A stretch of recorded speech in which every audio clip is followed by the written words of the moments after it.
Hello mga kareels, mga kapro. Dito naman ako sa vlog ko.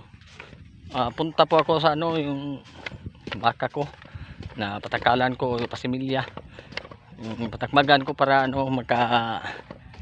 mabuntis. Puntahan ko po yung may-ari ng lalaki na baka. Ito po yung daanan, grabing layo. Update lang ko mamaya pag pagdating ko doon. Kasi yung may-ari kasi nagtrabaho pa sa bahay na construction.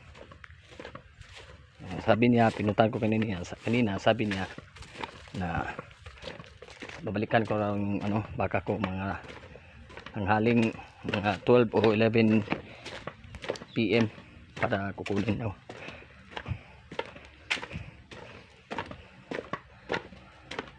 I-update lang ako mamaya pag nakarating na ako. Bye bye, thank you, next video na naman.